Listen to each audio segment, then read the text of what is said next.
nossa deputada Jandira Fegali. Presidenta, está com som? Tá, né? Presidenta Marcivânia, primeira mulher que preside essa comissão do trabalho, é importante registrar. No momento, inclusive, que o Brasil tira todas as palavras de gênero dos documentos internacionais e põe sigilo no documento, contrariando a lei da informação, para mais uma vergonha internacional do Brasil. Deputado Rogério, que autor do requerimento, Leandro Demore, que, juntamente com a equipe do Intercept, com o Glenn, nunca faltam a nenhum chamado, nenhum convite deste parlamento, aliás, em lugar nenhum, até porque não tenho o que esconder nem temer. Né? E já registrar aqui até um pedido de desculpas, deputados. Eu estava lendo aqui a justificativa do Deltan e eu ri, porque realmente eu não consigo mais ouvir essas coisas sem rir, porque a ausência, como foi colocado aí o Deltan Dallagnol Fujão, é a segunda vez que ele simplesmente se recusa, se nega a prestar esclarecimentos ao parlamento brasileiro, que é a representação da sociedade brasileira. É a segunda vez que ele é chamado e não vem. E nós não temos instrumentos de convocá-lo, porque ele não é ministro, ele não é comandante de nenhuma instituição, o que exige de nós uma atitude. Né?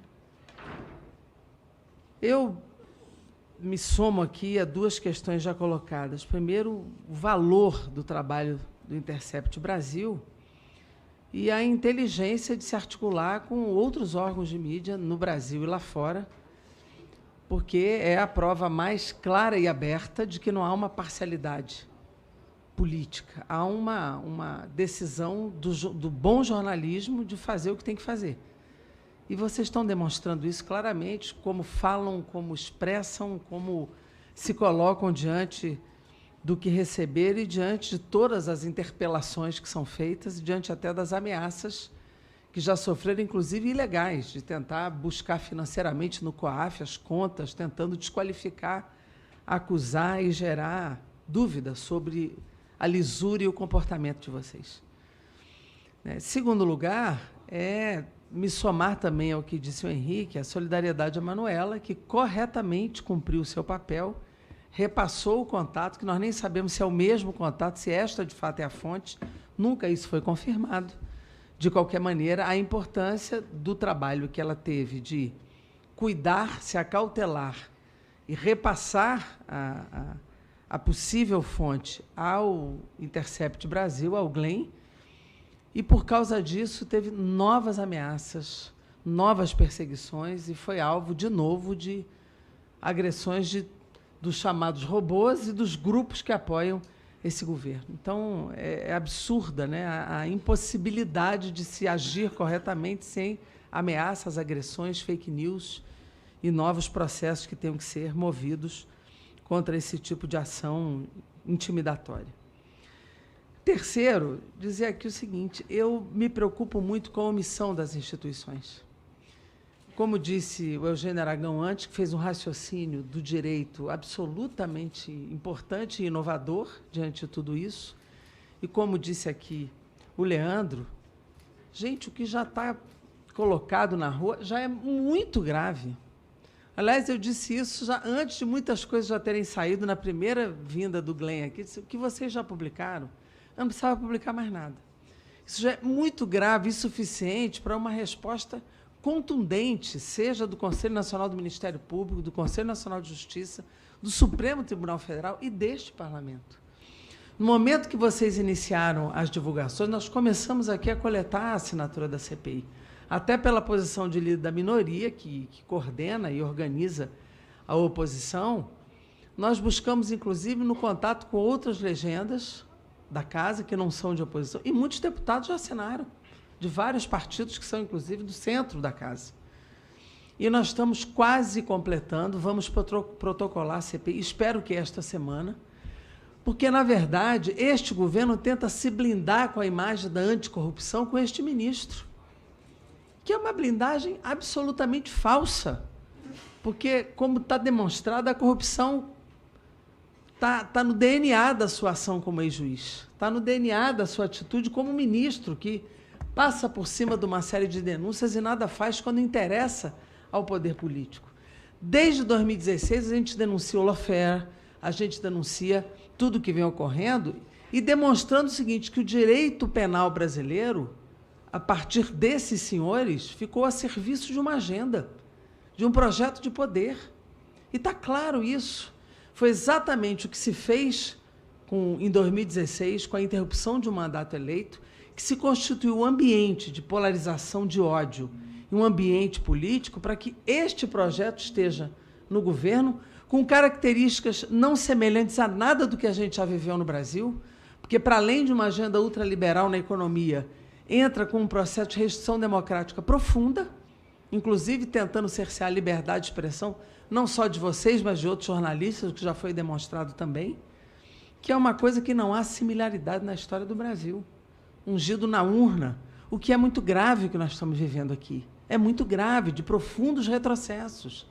Ou seja, o direito penal brasileiro a serviço de uma agenda, de um projeto de poder. Isso tem recorte de classe, isso tem recorte claro para nós.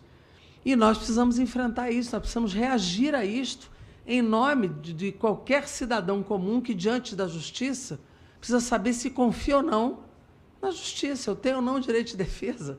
Esse juiz será imparcial ou não? Ele vai ou não se articular com a acusação?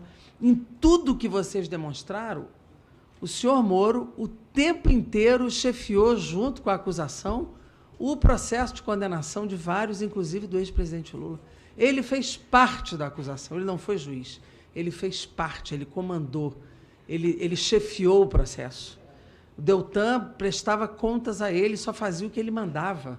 Na verdade, ele chefiou esse processo. Aliviou criminosos quando interessava ao projeto, protegeu o celular de Eduardo Cunha, ele gerou testemunhas falsas para a questão do triplex, ou seja, tudo que vocês já publicaram já é muitíssimo grave. Além da questão internacional, que você aqui muito bem salientou, como é que um país fornece informações para a oposição de outros países para derrubar governos eleitos. Isso é um crime internacional que nós devemos agir. Percebo que o parlamento brasileiro pode dar uma resposta institucional e precisa dar sob pena da gente desmoralizar o sistema republicano brasileiro. Se ninguém responde, onde é que nós vamos parar? Tudo pode? Está tudo permitido? Eu cometo crimes dessa envergadura e nada acontece? Absolutamente nada. Ninguém é suspenso de suas funções, ninguém tem um processo nem administrativo, nem criminal. Ou seja, e aí? Então, eu acho que a CPI hoje, que nós estamos tentando concluir, e precisamos instalar, não basta concluir as assinaturas, temos que garantir a sua instalação, é um instrumento porque ele tem poder de polícia, quebrar sigilo telemático, telefônico, fiscal, bancário, tem poder, inclusive, de prender, tem poder de dar ordem de prisão na mentira. Ela tem a possibilidade real de agir com contundência, aprofundando a investigação daquilo que está sendo feito e divulgado pelo bom jornalismo no Brasil. Então, eu entendo que nós precisamos agir em nome da democracia, em nome da anticorrupção, inclusive nos métodos e meios dentro do sistema de justiça, até para proteger o sistema de justiça dos bons juízes, dos bons procuradores, dos bons defensores públicos, nós temos que agir. E, por fim, realçar aqui um aspecto que eu me preocupo muito, que é exatamente a questão da liberdade de expressão. Esse é um direito fundamental, um direito fundamental. Mas nós precisamos avançar na democratização da comunicação brasileira, porque, de fato, esse direito ele exista.